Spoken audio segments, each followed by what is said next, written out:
यही विनती रघुवीर गुसार, और आस विश्वास भरोसो हरो जीव जड़ता।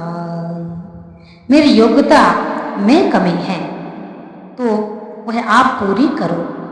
मैं अपनी शक्ति से पूरी नहीं कर सकता, प्रार्थना भी नहीं कर सकता, रो भी नहीं सकता, ऐसी इच्छा भी जोरदार होती नहीं। परंतु एक बात है कि आपका हूँ, हे नाथ मेरे प्रभु, हे स्वामी, मैं जैसा हूँ आपका हूँ। आप निर्बल के बल हो और चित्त के रक्षक हो, मेरे जैसे कमजोर के लिए आप मालिक हो। मैं यहाँ तक आया हूँ तो आपकी कृपा से ही आया हूँ, मेरी योग्यता से नहीं आया हूँ। मैं आपके सामने आने लायक भी नहीं हूँ। आपने ही सबका उद्धार किया है, आपने ऐसे अयोग्यों को भी योग्य बनाया है, उन पर भी आपने कृपा की है। हे मेरे नाथ, हे मेरे प्रभु, हे मेरे स्वामी, आप कृपा करो। आपने अपात्र को भी पात्र बनाया है, कुपात्र को भी पात्र बनाया है।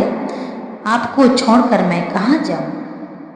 दूसरी कोई ठौर दिखती नहीं, दूसरा कोई ऐसा मालिक भी नहीं दिखता। इसके आगे अपना रोना रो, कोई सुनता नहीं। सभी अपने अपने काम में लगे हुए हैं। आप ही एक ऐसे हैं जो सुनते हो। लोग भी भोले हैं, विश्वास में आ जाते हैं और मेरे पर भरोसा करते हैं। मैं लायक नहीं हूँ, अयोग्य को योग्य आप ही बनाते हो। आप ही कृपा करो, यहाँ तक कि आपने ही पहुँचाया है। मैं अभिमानी कर लेता हूँ, मैं अभिमान कर लेता हूँ, ये मेरी महान मूर्खता है। अब कहूँ तो क्या कहूँ, किससे कहूँ, कौन सुने? आपके सिवाय कोई सुनने वाला भी नहीं है। अर्थ है न धर्म न काम रुचि, गति न चाहूं निर्वाण, जन्म जन्म रति राम पद, यह वरदान न आ। ये सब मैं कह देता हूँ, पर मेरे संसार में अरुचि नहीं होती। आपके चरणों में स्नेह नहीं होता, पूरा विश्वास नहीं होता, भरोसा नहीं होता। हे नाथ, हे प्रभु, हे स्वामिन, ऐसी कृपा करो कि सच्चे हृदय से आप में लग जाऊं। विदेशी चीजों को, फल को महत्व देना ठीक नहीं, यह स्वास्थ्य के लिए भी खराब है। जिस देश और प्रांत का प्राणी हो, उसके लिए उसी देश और प्रांत की चीज ही हित करने वाली होती है, ऐसा धन्वंतरी महाराज का कहना है। अतः विदेश के फल चीजें अपने लिए उपयोगी नहीं है, वे शरीर के लिए खराब है। जैसे जोधपुर प्रांत में रहने वाले के लिए जोधपुर प्रांत की चीज ही स्वास्थ्यप्रद है। मारवाड़ की चीज बंगाल के लिए अच्छी नहीं होती और बंगाल की चीज मारवाड़ के लिए अच्छी नहीं होती। दूसरे प्रांत की चीज स्वास्थ्य बिगाड़ने वाली होती है। इसीलिए मेरी प्रार्थना है कि विदेशी चीज काम में मत लाओ। पैसा भी ज्यादा लगता है और बिगाड़ भी होता है। क्या फायदा? इसीलिए सदा याद रखो कि अपने देश की चीज ही अपने लिए हितकर होती है। अतः अपने देश की चीज ही काम में लाओ। देश की चीज स्वास्थ्य के लिए भी ठीक नहीं और देश के लिए भी ठीक नहीं, प्रत्युत महान घातक है। आपका देश पहले से ही गरीब है। विदेशी चीजें लेने से पैसा विदेश में जाएगा। यहाँ जो विदेशी कंपनियां आई हैं वे बहुत नुकसान करने वाली हैं। गांधी जी ने विदेशी चीजों का घोर विरोध किया था। विदेशी खाद्य पदार्थ तो बिल्कुल ही नहीं लेना चाहिए। दूसरी बात, ये हम उदाहरण दे रहे हैं कि हमारा जो अटल सत्य है वह भगवान से ही जुड़ा हुआ है और मृत्यु हमारी अटल सत्य है।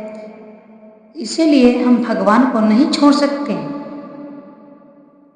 एक लड़की पूछ रही है कि सत्संग करने से मेरी रुचि साधन बढ़ गई है, जिस कारण पढ़ने में मन नहीं लगता।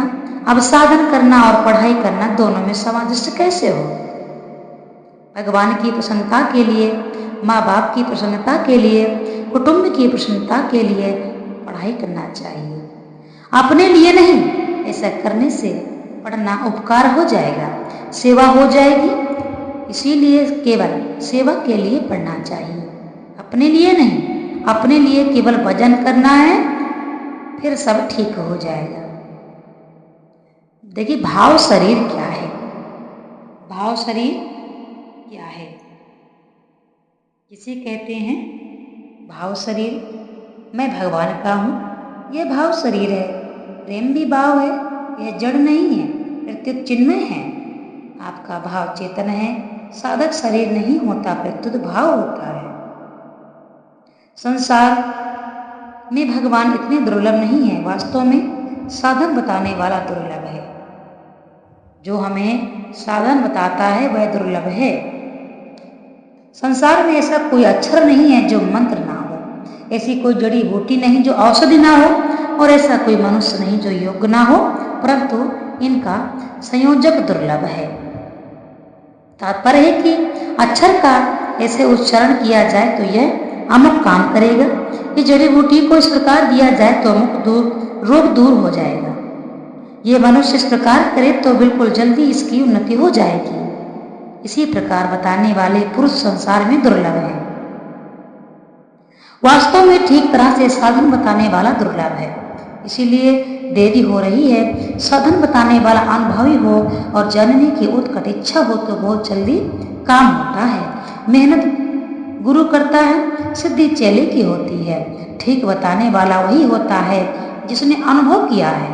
अनुभव किए बिना बताने वाला ठीक नहीं होता। बिना अनुभव के वह क्या बताए? जिसने ठीक तरह से अनुभव कर लिया वह बताएगा तो पट काम हो जाएगा। वह बताएगा तो काम हो जाएगा। कई लोग कहते हैं कि जन्म में तो हमारा कल्याण नहीं होगा, यह बड़ी भारी गलती है।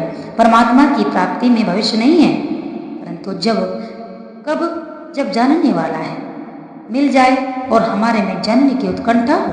जिस विषय को आदमी जानता नहीं उस विषय में वह अंधा होता है। अंधा आदमी दूसरे को मार्ग कैसे बताए?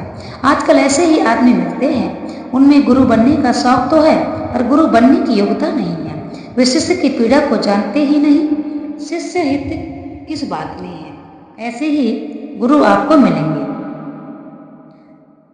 इस बात को वे जानते ही नहीं कि वो गुरु बनने लायक है या नहीं। जो केवल हित का ही उपदेश करने वाला हो, हित का उपदेष्टा होने पर भी अनुभवी होने की आवश्यकता है। जानकर अनुभवी बताता है कि तो कामपट हो जाता है। वास्तव में काम बनाया है। आध्यात्मिक बात आपकी अपनी बात है, कारण कि आप ईश्वर के अंश हैं।